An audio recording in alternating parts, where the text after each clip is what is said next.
Vocês podem perceber, então, né, que o resumo bem feito, ele obedece os princípios de textualidade. Ele tem começo, meio e fim, ele tem coesão, ele tem coerência, ele tem legibilidade, ele explica para o leitor o que tem naquele capítulo, o que tem naquele livro, e o leitor é você, porque você vai estudar por meio disso, é o seu professor, ou seja lá quem for, a quem você se dirige com esse resumo.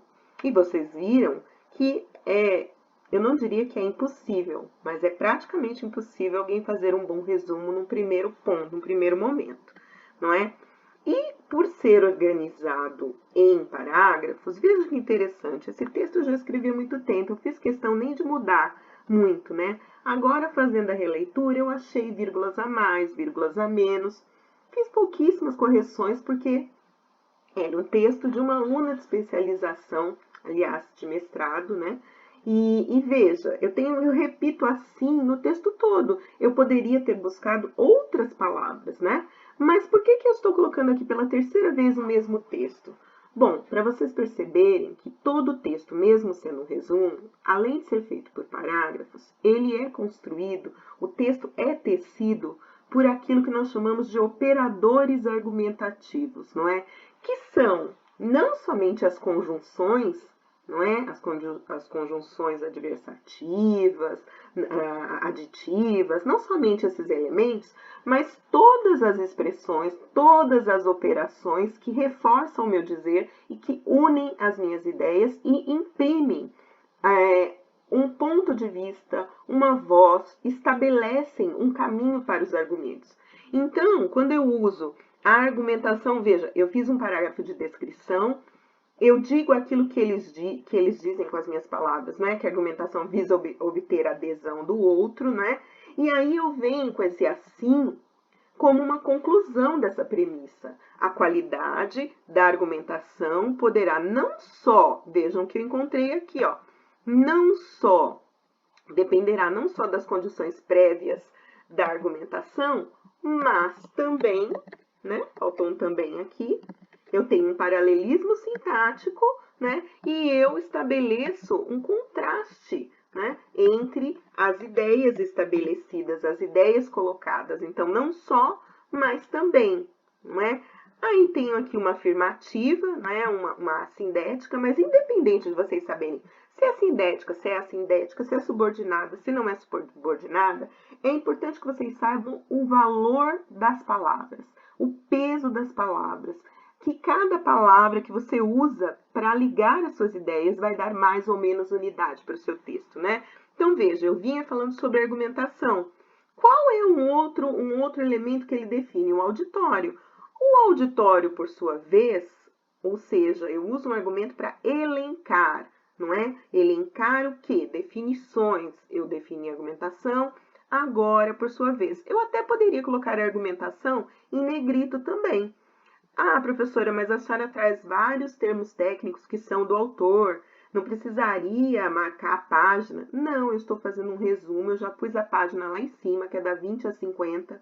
Todo mundo que vai ler isso sabe que está lá e sabe que é do Perelman. Então não tem necessidade de eu ficar definindo cada coisinha aqui. E até porque no mestrado, quando nós fizemos isso, nós já tínhamos trabalhado tudo isso, então não precisaria. Vejam o que eu falei sobre as minhas repetições. Olha, caberia até mais uma escrita para melhorar esses parágrafos, né? Então, quando você põe pois, né, em essência, e aí aqui cabe outra vírgula, olha quanta coisa cada vez que a gente lê, né? Todo auditório abarca características. Então, eu terei diferentes operadores argumentativos, né? Que vão imprimir diferentes posicionamentos.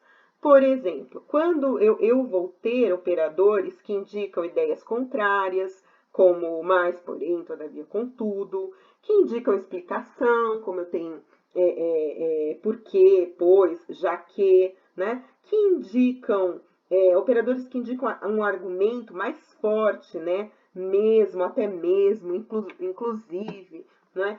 Esse a priori que está aí, não é? Inclusive, a priori, por ser uma expressão latina, né, que eu coloquei em itálico, né, que é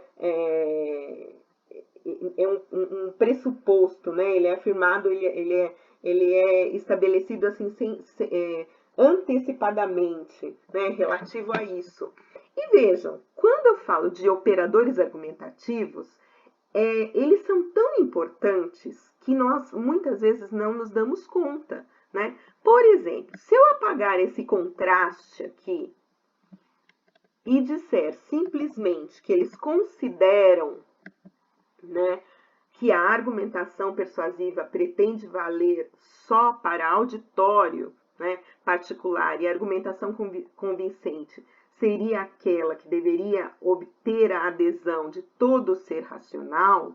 Quando eu digo isso, eu retirei a contraposição e eu continuei minha argumentação. Eu não estou me contrapondo ao que foi dito antes, né? Também, voltando à utilização do a priori, né, eu poderia dizer assim, mas considera, não é?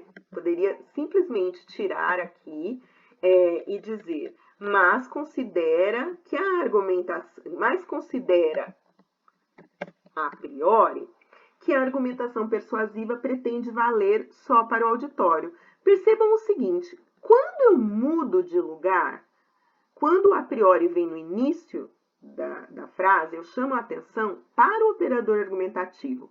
Quando eu mudo de lugar, eu chamo a atenção para o verbo. Então, até o posicionamento que vocês pretendem dar para esses operadores influenciam no tipo de argumento que vocês estão construindo nos diferentes textos de vocês. A escolha dos verbos também, né? Dizer considera é diferente de dizer avalia, de dizer observa, cada palavra vem carregada de sentidos possíveis. Entenderam?